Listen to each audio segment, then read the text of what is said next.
कहते हैं सड़कें सिर्फ शहरों को नहीं दिलों को भी जोड़ती हैं। पर क्या हो जब यही सड़कें फासले बढ़ाने लगे। आज हम एक ऐसी ही कहानी को समझने जा रहे हैं। एक कहानी जो सिर्फ एक इंसान की नहीं बल्कि हम जैसे हजारों लाखों लोगों की जिंदगी से सीधे सीधे जुड़ी है। जरा इन शब्दों पर गौर कीजिए। ये किसी मामूली सफर के बारे में नहीं है। ऐसा लग रहा है मानो कोई जंग की तैयारी कर रहा हो। दिल्ली जाना एक मिशन बन गया है जिसके लिए हिम्मत चाहिए और बहुत सारी प्लानिंग। पर सवाल यह है कि अपनों से मिलने के लिए भी इतनी जद्दोजहद आखिर क्यों? और पता है ये मिशन कितना लंबा है? कम से कम 7 घंटे। 7 घंटे, वो भी तब जब किस्मत मेहरबान हो। मतलब एक पूरा का पूरा वॉकिंग डे जो बस रास्ते की धूल और धुएं में ही कहीं खो जाता है। तो चलिए थोड़ा और गहराई में उतरते हैं। इस 7 घंटे के ऑपरेशन का असली मतलब क्या है? देखिए, ये सिर्फ घड़ी की सुइयों का खेल नहीं है। नहीं, ये उस कीमत का हिसाब है जो लोग अपने वक्त, अपनी एनर्जी और अपने सुकून से चुका रहे हैं। तो इस कहानी के हीरो हैं विनय रावत, एक स्कूल टीचर हैं और एक बेटे भी।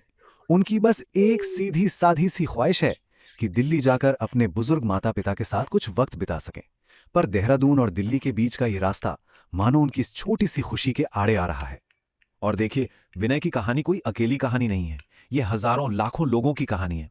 मेरठ के पास वो गाड़ियों का कभी ना खत्म होने वाला समंदर, सड़कों पर महीनों तक चलने वाले काम जो लगता है कभी खत्म ही नहीं होंगे, और वो चौड़ा सा हाईवे जो अचानक एक संकरी खाई सी गली में बदल जाता है। ये सब मिलकर उस सफर को एक सजा बना देते थे। और जैसा विनय खुद कहते हैं, सिर्फ वक्त की कमी थी जो उन्हें अपने माँ बाप से बार बार मिलने से रोक रही थी। लेकिन कहते हैं ना, हर रात की सुबह होती है। तो अब ये अंधेरा छट रहा है, एक नया रास्ता बन रहा है। एक ऐसा रास्ता जो सिर्फ कंक्रीट का नहीं बल्कि उम्मीद का भी है। एक ऐसा रास्ता जो इन फासलों को मिटाने का वादा कर रहा है। और इसका नाम है दिल्ली देहरादून एक्सप्रेसवे। जी हाँ, ये भारत के सबसे बड़े, सबसे महत्वाकांक्षी इंफ्रास्ट्रक्चर प्रोजेक्ट्स में से एक है। और अच्छी खबर यह है कि 2026 के मध्य तक ये एक हकीकत बन जाएगा। और फिर इन दो शहरों के बीच का सफर हमेशा हमेशा के लिए बदल जाएगा। पर रुकिए, यह एक्सप्रेसवे सिर्फ हम इंसानों के लिए नहीं है। इसमें एक बहुत ही कमाल की बात है। इसकी सबसे बड़ी खासियत पता है क्या है?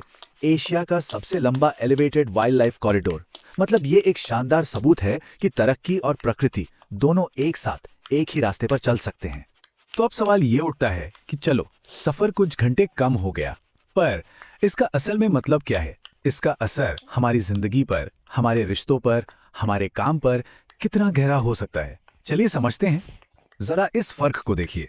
एक तरफ 7 घंटे से भी ज्यादा का वो अनिश्चित, थका देने वाला सफर, और दूसरी तरफ सिर्फ 2.5 घंटे की एक आरामदायक, सुकून भरी यात्रा। एक तरफ वो संकरी खाई का टेंशन और दूसरी तरफ परिवार के साथ जुड़ने की खुशी। ये सिर्फ नंबरों का खेल नहीं है, ये तो जिंदगी का पूरा समीकरण ही बदल रहा है। और यही सबसे अहम बात है। ये जो बदलाव है ना, ये सिर्फ टाइम बचाने के बारे में नहीं है, ये एक पूरी तरह से अलग जिंदगी का वादा है। अब जरा सोचिए, विनय को दिल्ली जाने के लिए वो मिलिट्री ऑपरेशन करने की कोई जरूरत नहीं होगी। बस एक वीकेंड प्लान किया और वो अपने माता पिता के साथ होंगे। ये सड़क सिर्फ शहरों की नहीं, रिश्तों की दूरियां भी कम कर रही है। विनय की कहानी तो बस एक मिसाल है। पूरे देश में ऐसी ही रुकावटें धीरे धीरे हट रही हैं। और एक बात तो साफ है, जब रास्ते खुलते हैं ना, तो सिर्फ गाड़ियां ही नहीं दौड़ती बल्कि देश की तरक्की भी रफ्तार पकड़ती है। देखिए, इस तरह के जो प्रोजेक्ट्स हैं ना, वो पूरे देश के लिए एक तरह से गेम चेंजर हैं। ये सिर्फ सफर का टाइम ही कम नहीं करते बल्कि व्यापार की लागत को भी घटाते हैं, छोटे छोटे शहरों को बड़े बाजारों से जोड़ते हैं और लोगों को बेहतर मौकों के और करीब लाते हैं। असल में ये देरी पर काबू पाकर एक नए, ज्यादा कनेक्टेड और डायनामिक भारत की नींव रख रहे हैं। तो आखिर में एक सवाल जरूर उठता है कि जब एक देश के अंदर का सफर इतना आसान और तेज हो जाता है, तो एक राष्ट्र के तौर पर उसकी अगली मंजिल क्या होती है?